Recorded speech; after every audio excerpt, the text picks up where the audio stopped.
Friends, welcome to Ramji சமையல். இன்றைக்கி நம்ம என்ன பார்க்க போகிறோன்னா, எங்கள் முன்னாள் ஊராட்சி மன்ற தலைவர் மேரி வேல்முருகன் அண்ணன் தான். அவர் வந்து அவங்க பேத்திக்கு வந்து ஃபஸ்ட்டு பிறந்தநாள். அதனால் எனக்கு எங்கள் பேத்தி பிறந்தநாளுக்கு ஒரு 15 கிலோ சிக்கன் செய்டா அப்படின்னு சொன்னாங்க. நாங்களும் இல்லைண்ணா பயமாக இருக்குண்ணா, அதெல்லாம் ஒன்றும் இல்லை, நீங்கள் வாங்க செய்யுங்க, நான் இருக்கேன் அப்படின்னு சொல்லி ஒரு நம்பிக்கை கொடுத்தாரு.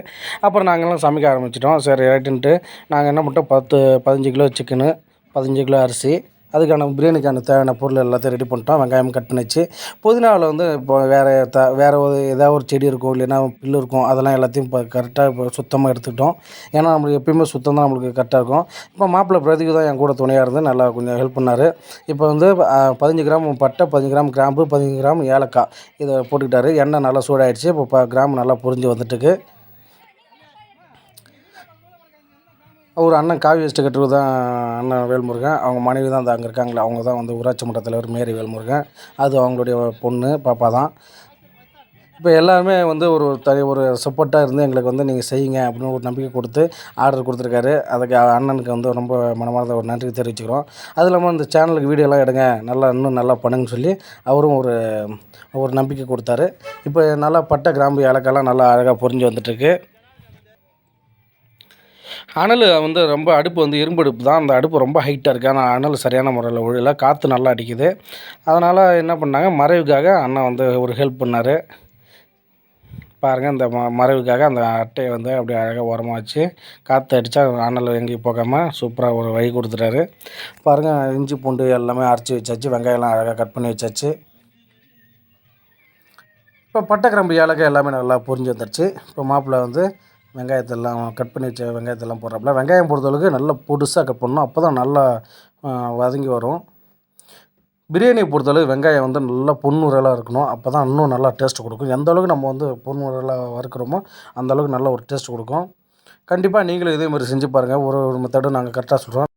15 கிலோ அரிசிக்கு வந்து 6 கிலோ வெங்காயம் வெட்டணும்.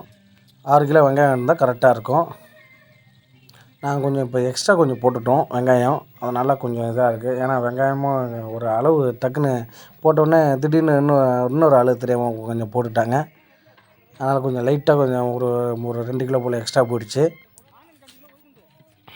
இப்போ வெங்காயம் நல்லா அழகாக எண்ணெயில் வதங்கி வந்துட்டுருக்கு. நீங்கள் வந்து 1 கிலோவுக்கு 400 கிராம் கணக்கு பண்ணி ஒரு 15 கிலோக்கு என்ன எவ்வளோ வருதோ அந்த 6 கிலோ போல் போட்டுக்கோங்க, அது கரெக்டாக இருக்கும். பச்சை மிளகா வந்து ஒரு 20 பச்சை மிளகா போட்டுங்க, அதுக்கு மேலே வேணாம். ஏன்னா குழந்தைங்க பொறுத்தவரைக்கும் நிறையா பேர் சாப்பிடுவாங்க, அதனால் அவங்களெல்லாம் காரம் அதிகமாக தான் சாப்பிட மாட்டாங்க. லிமிட்டான காரத்தை வச்சு சமைக்கிறது நல்லது. என்னாலேயும் அதிகமாக நேரம் நிற்கவும் முடியாது, என்னால் ரொம்பவும் வேலையும் செய்ய முடியாது. ஏன்னா அந்தளவுக்கு எனக்கு கொஞ்சம் ப்ராப்ளம். ஆனால் மாப்பிள்ளை தான் ஃபுல்லாகவே சப்போர்ட்டாக இருக்காப்புல. இப்போ வெங்காயம் நல்லா அழகாக வதங்கி வந்துடுச்சு. இஞ்சி வந்து 1.5 கிலோ போட்டிருக்கேன், பூண்டு 1 கிலோ, கசகசா ஒரு 100 கிராம் போட்டிருக்கேன். இப்போ இது எல்லாத்தையும் எந்த அளவுக்கு நைஸாக அரைக்க முடியுமோ அந்த அளவுக்கு நைஸாக அரைச்சி போட்டாச்சு. இஞ்சி பூண்டு இதெல்லாம் வந்து பச்சை வடை போகிற அளவுக்கு நல்லா அழகாக கிண்டி எடுத்துடணும். அப்போ தான் நல்லா ஒரு வாசனையாக இருக்கும், நல்லா ஒரு டேஸ்ட்டாக இருக்கும். பிரியாணியை பொறுத்தளவுக்கு நம்ம இஞ்சி பூண்டு எந்த அளவுக்கு சேர்க்குறோமோ அந்தளவுக்கு நல்ல ஒரு சுவையும் கொடுக்கும், டேஸ்ட்டும் கொடுக்கும், வாசனையும் கொடுக்கும். அதனால் இஞ்சி பூண்டு பேஸ்ட்டை பொறுத்தளவு நல்லா கொஞ்சம் எக்ஸ்ட்ரா போடுறது நல்லது தான். அடுத்தபடியாக நான் வந்து மசாலா போட போகிறேன். மசாலா வந்து தனி மிளகாத்தூள் 150 கிராம், அடுத்து பார்த்தா பிரியாணி மசாலா 100 கிராம், மஞ்சத்தூள் வந்து ஒரு 20 கிராம், அவ்வளோதான். அதுக்கு மேலே இல்லை, அவ்வளோதான். இதுவே போதும். இது கரெக்டான ஒரு பக்குவம் தான். எண்ணெயிலே போட்டு நம்ம இந்த மிளகாத்தூளை நம்ம வந்து நல்லா ஃப்ரை பண்ணி எடுத்தோம்னா ஒரு கலர் கிடைக்கும். நம்ம வந்து பிரியாணி பொறுத்தளவுக்கு கலர் போடணும்னு அவசியம் கிடையாது. மேக்ஸிமம் என்னை பொறுத்தளவு நான் பிரியாணியில் வந்து கலர் போட மாட்டேன். 1 கிலோவுக்கு வந்து 10 கிராம் கணக்கு பண்ணி நீங்கள் வந்து நான் இப்போ 15 கிலோவுக்கு வந்து 180 கிராம் நான் வந்து மிளகாத்தூள் போட்டிருக்கேன், தனி மிளகாத்தூள். நீங்களும் அதே போல் கணக்கு பண்ணி கரெக்டாக போட்டுங்க. அதுக்கப்புறம் பிரியாணி மசாலா வந்து நான் வந்து 100 கிராம் போட்டிருக்கேன். நான் அதே போல் நான் அஜினாமோட்டோலாம் அந்த பிரியாணியில் போட மாட்டேன். தக்காளி வந்து 6 கிலோ. தக்காளி பொறுத்தளவுக்கு நம்ம கடைசியாக கொஞ்சம் போடணும், நல்லா வதங்கி முடித்தா பிறகு கடைசியாக போடணும். அப்போ தான் பிரியாணியில் தக்காளி தெரிஞ்சால் தான் நல்லா ஒரு சூப்பராக இருக்கும், பார்க்குறதுக்கு நல்லாயிருக்கும், நல்லா ஒரு டேஸ்ட்டும் கொடுக்கும். நீங்களும் இதே மெத்தடில் நான் கண்டிப்பாக பயன்படுத்துங்க. எங்கள் சேனல் பிடிச்சிருந்தாலோ இந்த வீடியோ பிடிச்சிருந்தாலோ நீங்கள் கண்டிப்பாக லைக் பண்ணுங்கள், ஷேர் பண்ணுங்கள், கமெண்ட் பண்ணுங்கள். அது மட்டும் இல்லாமல் நாங்கள் வந்து இந்த பிரியாணி செய்கிறதுல வந்து ஏதோ ஒரு மிஸ்டேக் பண்ணியிருந்தாலும் அதை நீங்கள் எனக்கு கமெண்ட்டில் வந்து நீங்கள் தெரிவிக்கலாம். ஏன்னா எப்படியா இருந்தாலும் நாங்கள் ஏதாவது ஒரு தப்பு நிறைய செஞ்சுருப்போம். ஏன்னா இது ஃபஸ்ட் டைமாக நாங்கள் வந்து பிரியாணி செய்கிறோம், சிக்கன் பிரியாணி. அதனால் எங்களுக்கு அந்த மெத்தடு கொஞ்சம் சரியான முறையில் கொஞ்சம் புரியல. நீங்கள் உங்களுக்கு தெரிஞ்சால் கண்டிப்பாக நீங்கள் வந்து அந்த மெத்தடு எந்த அளவுக்கு போடணுன்றதை எனக்கு கமெண்ட்டில் வந்து கமெண்ட் பண்ணுங்கள். உப்பு பொறுத்தளவுக்கு நான் வந்து இந்த உப்பு ரொம்ப கொஞ்சம் ரொம்ப லைட்டாக போட்டாலே அதிகமாக இருக்க மாதிரி இருக்கும். அதனால் பார்த்து இப்போ கொஞ்சம் லைட்டாக போட்டுக்கிட்டேன். அதுக்கப்புறம் தேவையான அளவு நான் கொஞ்சம் பின்னாடி போட்டுப்பேன். இப்போ தயிர் கொஞ்சம் நான் வந்து ஒரு 2 லிட்டரு ஊற்றுறேன் தயிர் எதுக்காக ஊற்றுறாங்கன்னா, ஒன்று புளிப்பு சுவையாக இருக்கும். அது அடுத்தது பார்த்திங்கன்னா, நம்ம வந்து அரிசி போட்டோம், சாப்பாடு போட்டோம், அந்த சாப்பாடு விரைச்ச மாதிரி இருக்கும். அதுக்காக தான் நம்ம தயிரை பயன்படுத்துகிறோம். இப்போ தயிர்லாம் போட்டு சும்மா கிரேவி எவ்வளோ அழகாக நல்லா சும்மா தடன்னு இருக்குங்களா. இப்போ இதில் வந்து நம்ம என்ன பண்ண போகிறோம்னா, இப்போ கிரேவியாக வைக்கணுன்னா இந்த மெத்தடோடு அப்படி நிறுத்திக்கிட்டு சிக்கனை போட்டுட்டு அடுத்து பார்த்தீங்கன்னா ஜீரகம், கொஞ்சம் லைட்டாக மிளகுத்தூள், அவ்வளோதான். இதை போட்டுட்டாலே கிரேவி செம்மையாக இருக்கும். இதுதான் கிரேவி மெத்தடு. கொஞ்சம் லைட்டாக தண்ணி விட்டு நல்லா கொதிக்க விட்டுக்கணும், அவ்வளோதான். இதுதான் கிரேவியோட மெத்தடு. கொஞ்சம் லைட்டாக மல்லித்தூளும் போட்டுக்கணும். அப்படி போட்டுக்கிட்டால் இது கிரேவி, சிக்கன் கிரேவியாக இருக்கும். இப்போ நம்ம தேவையான அளவு தண்ணி ஊற்றிக்கிட்டேன். நான் வந்து எப்படின்னா, ஒரு படி அரிசிக்கு ஒரு 1.5 படி தண்ணி ஊற்றிக்கிட்டேன்.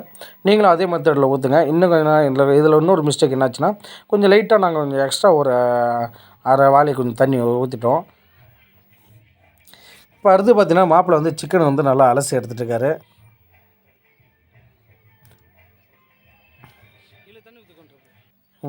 நல்லா அழகாக சூப்பராக பீஸ்லாம் வந்து ஒரு தேவையான அளவுக்கு நம்ம பக்குவத்துக்கு சிக்கனை விட்டுருக்கோம். சிக்கனை பொறுத்தளவு ஒரு 15 கிலோ சிக்கன் தான்.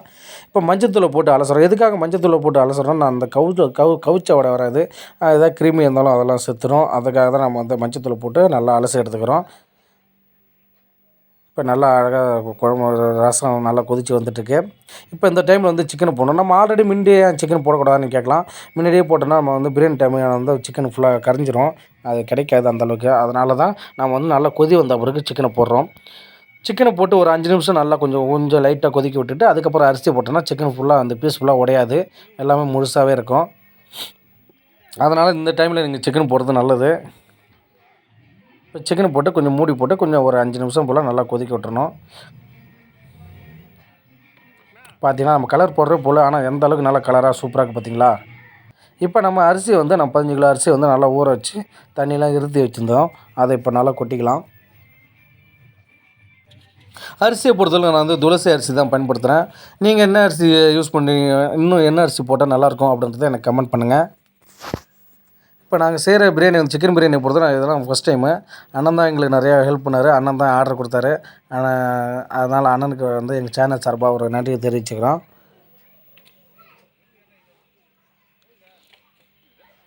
இப்போ நல்லா அனல் வந்துட்டுருக்கு. இப்போ அங்கே தம்மு போடுற லெவலுக்கு வந்துடுச்சு. இந்த மாதிரியான பக்குவத்தில் நம்ம தம்மு போட்டுடணும்.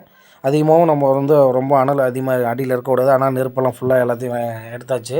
எடுத்துகிட்டு நல்லா அடியில் கொஞ்சம் லைட்டாக கிண்டி விட்டுட்டு மேலே நெருப்பு போட்டு கிட்டத்தட்ட ஒரு 2 நிமிஷம் இருந்தால் போதும். பிரியாணி அழகாக வந்துடும், சூப்பராக இருக்கும். பாருங்கள் எந்த அளவுக்கு நல்லா அழகாக பிரியாணி சூப்பராக வந்துருக்குன்னு. இப்போ இந்த டைமில் வந்து புதினா கொத்தமல்லி வந்து நல்லா புதுசாக கட் பண்ணி வச்சுக்கிட்டு அதை போட்டுட்டு அடுத்து நெய் வந்து ஒரு 1/4 லிட்டர் நெய் மேலே எக்ஸ்ட்ரா கூட நீங்கள் 1/2 லிட்டர் கூட ஊற்றலாம். அந்தளவுக்கு நல்லா நெய் எந்தளவுக்கு ஊற்றுறமோ அந்தளவுக்கு நல்லா ஒரு டேஸ்ட் கிடைக்கும். இப்போ அதை கொஞ்சம் லைட்டாக பிரட்டி விட்டுக்கலாம். அப்போ தான் நல்லா ஒரு மிக்சிங் ஆகும். பாருங்கள் எந்தளவுக்கு நல்லா அழகாக சிக்கன் பிரியாணி ரெடி ஆகிடுச்சுன்னா கண்டிப்பாக நீங்களும் இந்த வீடியோ பார்த்துட்டு எனக்கு லைக் பண்ணுங்கள், ஷேர் பண்ணுங்கள், கமெண்ட் பண்ணுங்கள். நீங்களும் இதேமாரி செஞ்சு பார்த்துட்டு என்னன்னு சொல்லுங்கள்.